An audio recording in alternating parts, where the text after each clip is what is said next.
Welcome. Today we are diving into one of the most astonishing and, honestly, one of the most mind-bending stories in the entire Bible.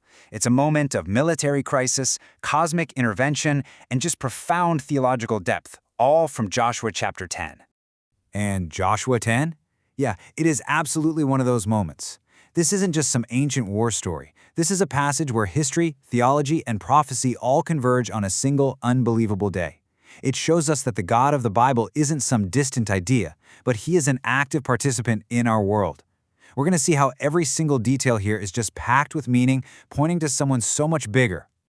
So this is the big question that just kind of hangs over the entire chapter, right?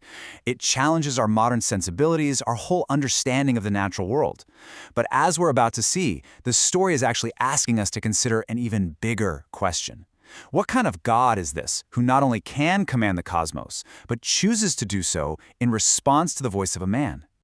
Now, this extraordinary event, it doesn't just start with a miracle out of nowhere. It begins with a political crisis, a coalition that was built on pure fear, and a covenant that, frankly, Israel made foolishly, but now must honor faithfully. Okay, so a political earthquake just ripped through Canaan. Gibeon, a major city full of powerful warriors, has just switched sides and made a treaty with Israel. This absolutely terrifies the king of Jerusalem, a guy named Adoni-Zedek. He can see the writing on the wall. If other cities start doing the same thing, the entire Canaanite resistance is just going to crumble. He knows he's got to act, and fast. And you have to appreciate the deep irony packed into this king's name. Adoni-Zedek literally means "my Lord is righteousness." Here you have a pretender king ruling from a city that will one day be God's holy city, and he's got a name that claims the very attribute of the God he is about to go to war against. You can just feel it, right? The stage is being set for this epic showdown between the self-proclaimed Lord of righteousness and the true Lord of all righteousness. Now, Adoni-Zedek is smart enough to know he can't do this alone. He needs allies. So he puts together a coalition, a military alliance specifically designed to crush Gibeon and make an example of them. He brings together a powerful force of 5 kings. He unites the kings of Jerusalem, Hebron, Jarmuth, Lachish, and Eglon. This is a really formidable army. Their plan is simple: punish the traitors, Gibeon, and then they'll turn their full attention back to Israel. But what they don't know is that this act of aggression is about to trigger a response they could never, ever have seen coming. So Gibeon is under siege, and they send a desperate SOS to Joshua. Now remember, the Gibeonites actually tricked Israel into making this covenant, but a promise made in the name of the Lord is binding. This foolish obligation now demands a faithful, urgent response. And you know, that's a powerful lesson right there, that our integrity before God matters, even when it costs us dearly. Before Joshua even moves a muscle, God speaks. And just listen to the certainty in God's voice here. Do not fear them, for I have given them into your hands. You see that? It's past tense. The victory is already an accomplished fact in the mind of God. Israel's job isn't to somehow win the battle. Their job is to walk in the victory God has already secured. That is a foundational principle of faith. Spurred on by this promise, Joshua launches a surprise attack. He leads an all-night forced march. And let me tell you, this is not some casual stroll in the park. We're talking about a grueling 20-mile all-uphill trek. They climb about 3,000 feet in the pitch dark. This is a radical act of obedience and commitment. It's a physical expression of faith in God's word. When God says go, you march through the night. Joshua's army arrives at dawn, catching the enemy by total surprise. But as the battle kicks off, it becomes so clear that Israel's army, they're not even the main event. God himself steps onto the battlefield, and he brings weapons from his own heavenly arsenal. The first weapon God uses is supernatural panic. The Bible says the Lord threw them into a panic. The Hebrew word is hamam.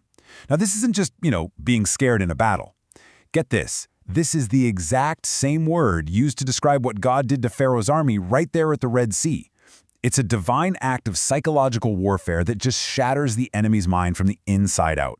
It's a reminder that God fights battles in ways we can't even begin to comprehend. And then comes weapon number 2. As the Amorite armies are running for their lives, God starts hurling giant hailstones from the sky. And the text makes this absolutely critical point, which you can see right here. More enemy soldiers died from the hailstones than were killed by the swords of Israel. God is making it perfectly clear who the author of this victory is. The decisive blow came directly from heaven. Okay, so the enemy is in full retreat. But there's a problem. The sun is going down. Joshua needs more time, more daylight to complete the victory God has promised him. And what he does next? Well, this is the moment that makes this day completely unlike any other in human history.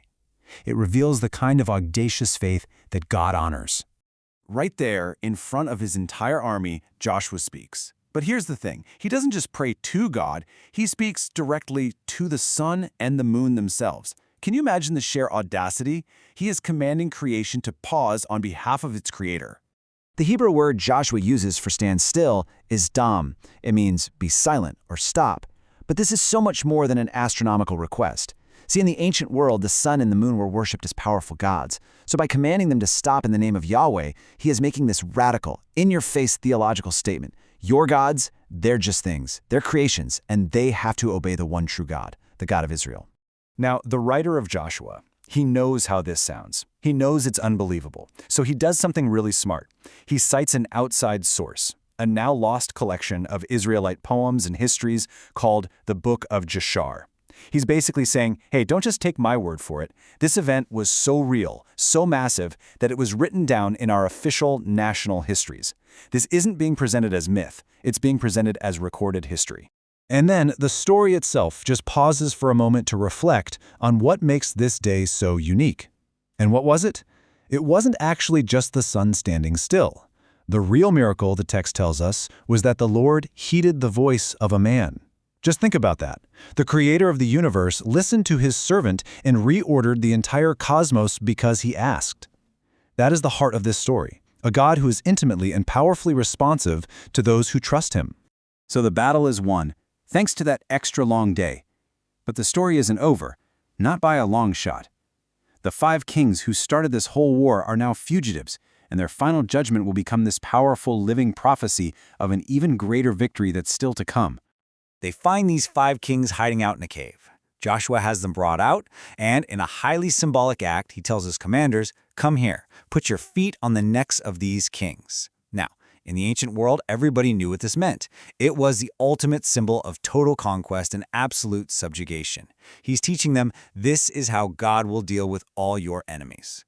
The kings are then executed and sealed up in the very same cave they thought would be their refuge. And this picture, this image of feet on the neck, it just echoes all throughout Scripture.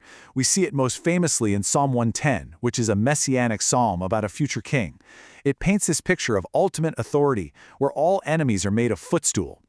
What we saw happen in that cave at Makkedah, that was a real-life snapshot, a little preview of the final ultimate authority that one day will belong to Jesus Christ. And that right there leads us to the most powerful connection in this whole story. That final scene, 5 dead kings, a giant stone sealing them in a cave, it's a profound foreshadowing of another sealed tomb, one that would change the course of human history forever. It's what I like to call the gospel written in stone. Just look at this incredible contrast. It is breathtaking. The cave at Makkedah was a tomb of final judgment. It was sealed with defeated kings inside, and that stone was never meant to be rolled away. But the garden tomb? That was a tomb of final victory, sealed with the King of Kings inside. And on the 3rd day, that stone was rolled away, not to let Jesus out, but to show all of creation that death itself had been defeated. The sealed cave of judgment points us straight to the empty tomb of grace. And this, right here, this is where we place all our hope. The New Testament makes it crystal clear that the total victory we saw just a glimpse of in Joshua 10 is absolutely guaranteed in Jesus Christ. He is the true king. He's the one who marched through the night of death for us. He is the one who must reign until every single enemy, sin, evil, and yes, even death itself is put forever under his feet. You see, the day the sun stood still was just a flicker, a tiny preview of the eternal day that has already dawned in Jesus, the true light of the world, who invites every one of us to walk in his victory.